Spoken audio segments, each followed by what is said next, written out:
رب اشرح لی صدری ویسر لی امری واحلل عقدۃ من لسانی یفقہوا قولی واجعل لی وزیرا من اہلی اعوذ باللہ من الشیطان الرجیم بسم اللہ الرحمن الرحیم۔ اللہ تعالیٰ فرما رہے ہیں، آیت نمبر 88 ہے اور سورہ الانعام، یہ اللہ کی ہدایت ہے۔ ذالک ھدی اللہ یہدی بہ من یشاء من عبادہ ولو اشرکوا لحبط عنہم ما کانوا یعملون۔ یہ اللہ کی ہدایت ہے، وہ اس پر اپنے بندوں میں سے جسے چاہتا ہے چلاتا ہے، اور اگر یہ لوگ شریک بناتے تو یقیناً ان سے ضائع ہو جاتا جو کچھ وہ کیا کرتے تھے۔ سخت آیت ہے۔ پچھلی آیات میں جیسے کہ ہمیں پتہ چلا کہ 18 انبیاء علیہ السلام کا ذکر کیا گیا، اور ان کا نام لینے کے بعد اب یہ فرمایا گیا کہ اگر یہ شرک کرتے تو ضائع ہو جاتے ان کے عمل جو وہ کرتے تھے۔ حضور صلی اللہ علیہ وسلم سے بھی یہی فرمایا گیا۔ تو سوچنے کی اب یہ بات ہے کہ کیا ہم بچ جائیں گے؟ تو یہ سوچئے کہ ابھی جو مسلمانوں میں کھلم کھلا شرک کر رہے ہیں، یعنی قبروں پر سجدے، ان کو حاضر و ناظر جان کر ان سے دعائیں مانگنا وغیرہ، یہ سب کیا ہے پھر؟ تو اس سے توبہ جتنی جلدی ہو اتنی جلدی کر لینی چاہیے۔ اللہ تعالیٰ نے فرمایا ذالک ھدی اللہ یہدی بہ من یشاء من عبادہ، یہ اللہ کی ہدایت ہے، وہ ہدایت دیتا ہے جس کو چاہتا ہے اپنے بندوں میں سے۔ یہ مذکورہ بالا آیت کا ضمیمہ ہے، یعنی شرک سے بچنا، باطل کو چھوڑ دینا، سنت الہی پر گامزن ہونا اور نعمت نبوت سے سرفراز ہونا، یہ سب کچھ اللہ تعالیٰ کی ہدایت کا سبب ہوتا ہے۔ نبوت اس کا خاص انعام ہے، یعنی یہ انعام کے طور پر پھر ملتی ہے جو صرف اس کے فضل سے گروہ انبیاء کو عطا کیا گیا، اور جو لوگ حق کی پیروی کریں اور راہ توحید پر قائم رہیں ان کو بھی اللہ تعالیٰ رحمت اور نعمت سے اپنی مشیت کے تحت سربلند فرماتا ہے۔ اگر وہ بھی شرک کرتے تو ان کے بھی سارے اعمال ضائع ہو جاتے۔ تفسیر القرآن سے ہے کہ یعنی شرک ایسی بری بلا ہے کہ اگر مذکورہ بالا انبیاء بھی شرک کرتے تو ان کے سبب سب اعمال برباد ہو جاتے۔ یہ بات دوسروں کی شدید تنبیہ کے لیے کہی گئی ہے، ورنہ انبیاء علیہ السلام سے شرک کا صدور ہونا، یعنی وہ کبھی کر سکتے، یہ ناممکنات میں سے ہے۔ انبیاء کی بعثت کا مقصد ہی شرک کا استحصال کرنا ہے، یعنی اس کو کنڈیم کرنا ہے، اور بندوں کو اللہ تعالیٰ سے جوڑنا ہوتا ہے۔ ابن کثیر میں ہے یہ اللہ تعالیٰ کی ہدایت ہے، جسے چاہے عطا کرے۔ اللہ تعالیٰ کی توفیق اور ہدایت عطا فرمانے سے ہی ہدایت حاصل ہوتی ہے، یہ اللہ تعالیٰ ہی عطا فرماتے ہیں۔ آگے فرمایا وَلَوْ أَشْرَكُوا لَحَبِطَ عَنْهُمْ مَا كَانُوا يَعْمَلُونَ، اگر وہ لوگ بھی شرک کرتے تو ضائع ہو جاتے سارے عمل ان کے جو انہوں نے کیے تھے۔ اس سے معلوم ہوا کہ شرک کا معاملہ کتنا شدید اور غلیظ ہے، اس کا کرنا کس قدر گناہ عظیم ہے۔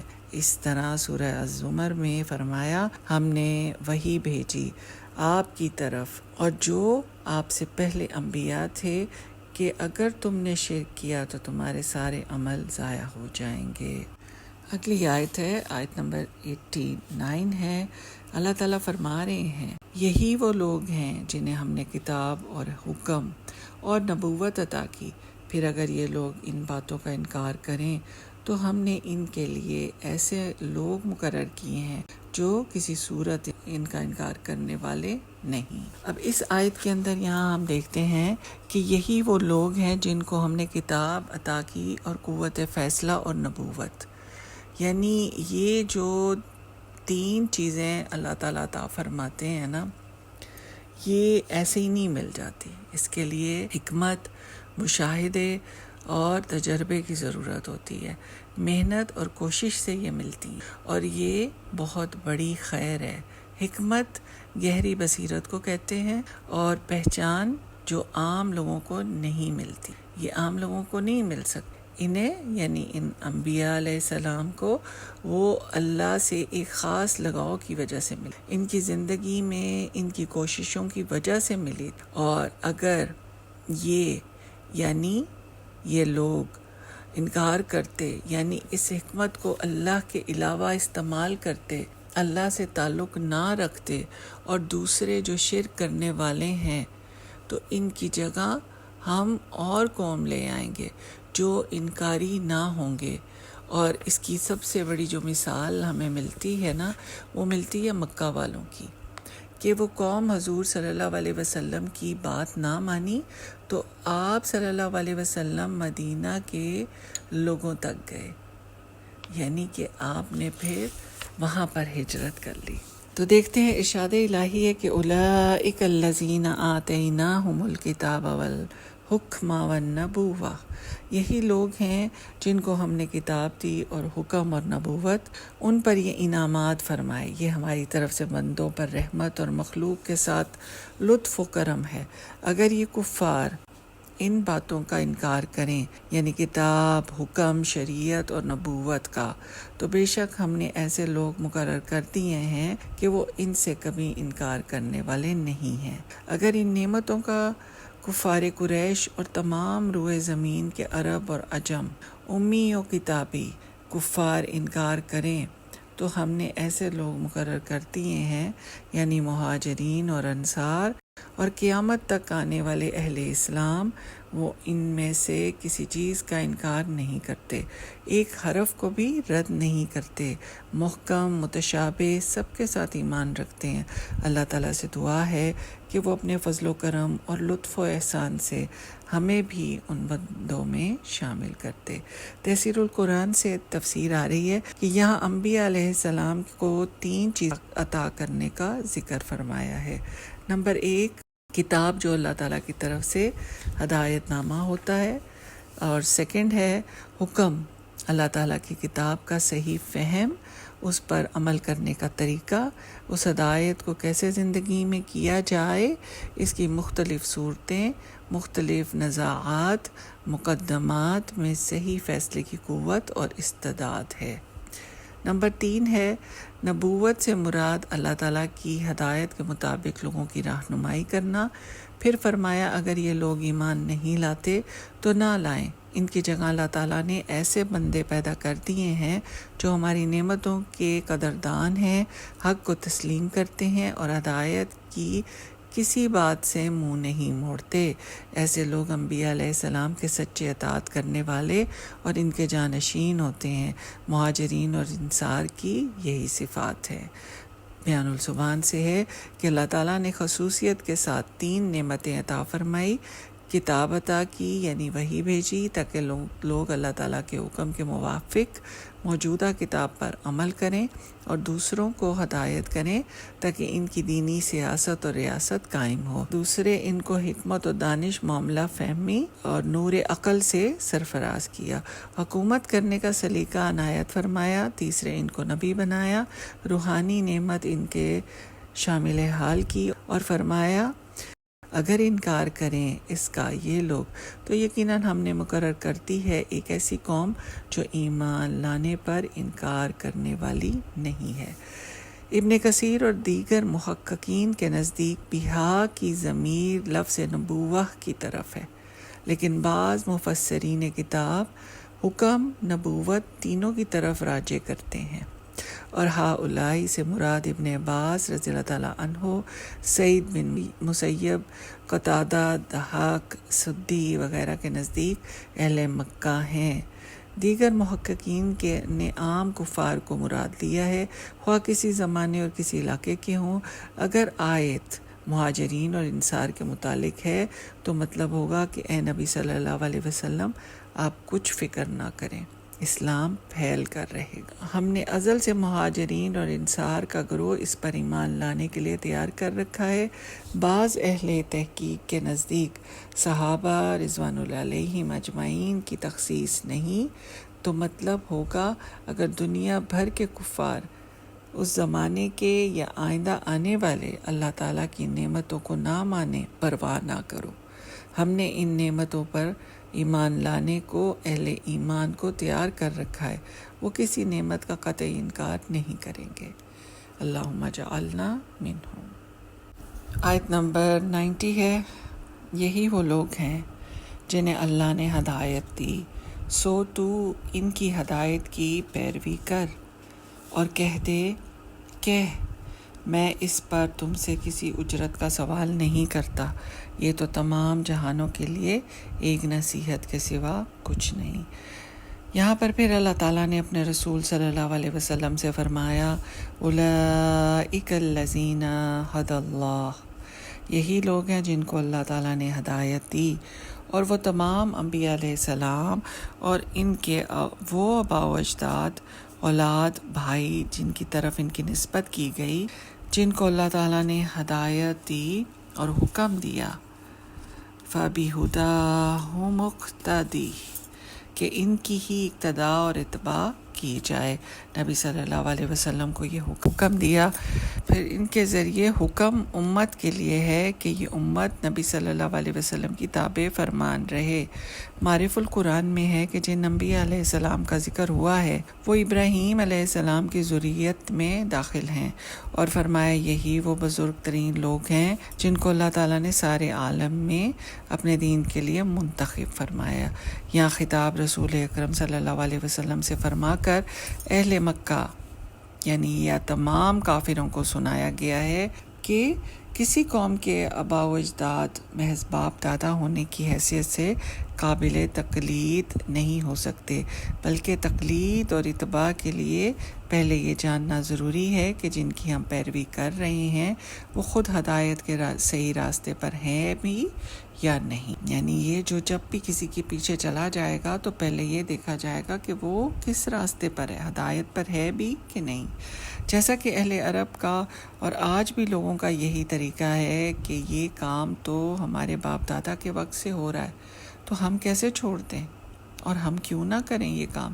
اسی لیے اللہ تعالیٰ نے انبیاء علیہ السلام کی مختصر فہرست بیان کر کے فرمایا یہی وہ لوگ ہیں جو ہدایت پر ہیں جنہیں اللہ تعالیٰ نے ہدایت دی، بس یعنی ان کے بعد سبھی ڈاؤٹ فل ہیں، تو ان کے بعد جن کی بھی پیروی کی جائے گی وہ دیکھا جائے گا کہ وہ کیا ہدایت کے اوپر ہیں۔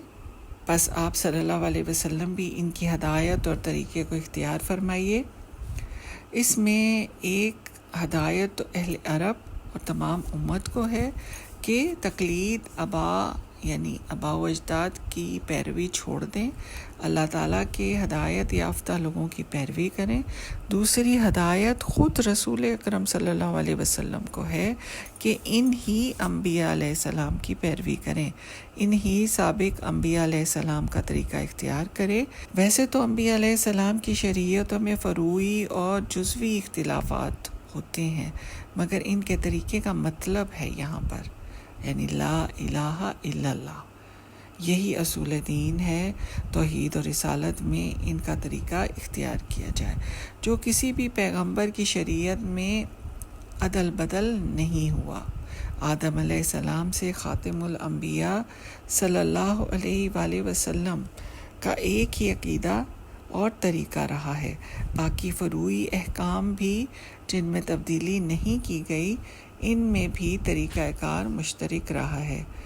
ضرورت کے تحت حالات بدلنے کی وجہ سے کوئی دوسرا حکم آ گیا، اس کی تعمیل کی گئی۔ یہی وجہ ہے کہ رسول اللہ صلی اللہ علیہ وسلم کا معمول تھا کہ جب تک کوئی خاص ہدایت وحی کے ذریعے نہ ہوتی تو فروعی معاملات میں پچھلے انبیاء علیہ السلام کی آپ خود تقلید فرماتے تھے، اور یہ عین اللہ تعالیٰ کے حکم کے مطابق تھا جو کہ آپ کو اس آیت کے اندر دیا گیا ہے۔ تفسیر القرآن سے ہے کہ تمام انبیاء علیہ السلام کا دین یا دستور اساسی ایک ہی رہا ہے، جیسے توحید پرستی، شرک سے بیزاری اور اس کے خلاف جہاد، اللہ تعالیٰ کی فرما برداری، آخرت پر ایمان وغیرہ۔ لہٰذا جو کچھ انکار دین تھا اسی کی ہدایت کی اتباع کرنے کا نبی صلی اللہ علیہ وسلم کو حکم دیا گیا۔ شریعت ہر نبی کو الگ اس کے زمانے کے احوال اور ظروف کے مطابق دی گئی۔ دوسرا، اس آیت سے یہ بھی معلوم ہوا کہ جو حکم کسی بھی نبی کی شریعت میں مذکور ہوا، اللہ تعالیٰ نے اور نبی صلی اللہ علیہ وسلم نے وہ حکم بیان کرتے وقت اس میں نکیر نافرمائی ہو، یعنی انکار نہ فرمایا ہو، تو وہ حکم امت محمد صلی اللہ علیہ وسلم پر بھی واجب الاتباع ہوگا، یعنی وہ فرض ہو جائے گا۔ اور اس کی مثال قرآن مجید میں اعضاء و جوارح کا قصاص ہے۔ یہ جو آپ کو مثال بتائی گئی ہے نا، تو وہ یہ جو اعضاء کاٹے جانے کا حکم آیا ہے، تو یہ تورات کا حکم ہے۔ جو قصاص آتا ہے نا، کوئی بھی کسی کو نقصان پہنچائے تو اس کا جو قصاص ہوتا ہے وہ تورات کا حکم ہے۔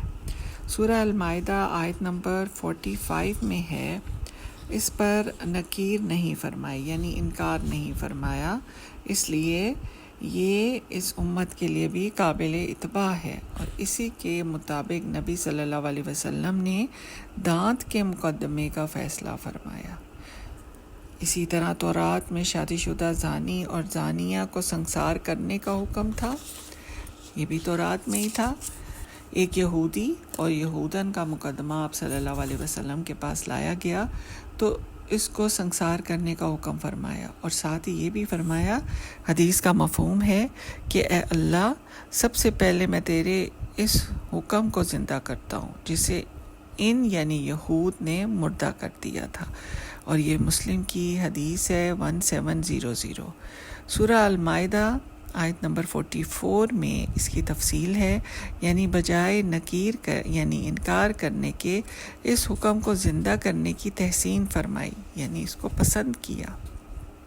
چنانچہ رجم کا حکم اس امت کے لیے واجب الاتباع ہوا۔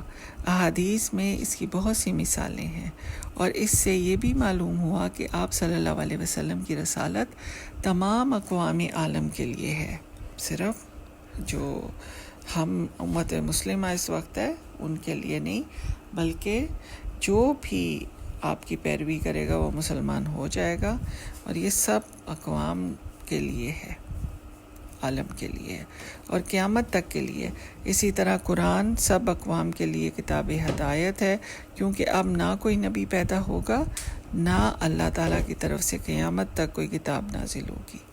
پھر فرمایا قُل لَا أَسْأَلُكَ عَلَيْهِ أَجْرًا، کہہ دیجئے میں تم سے اس پر کوئی اجر نہیں مانگتا، یعنی دعوت تبلیغ کے صلے میں تم سے کچھ نہیں چاہیے، میرا کام نصیحت کرنا ہے۔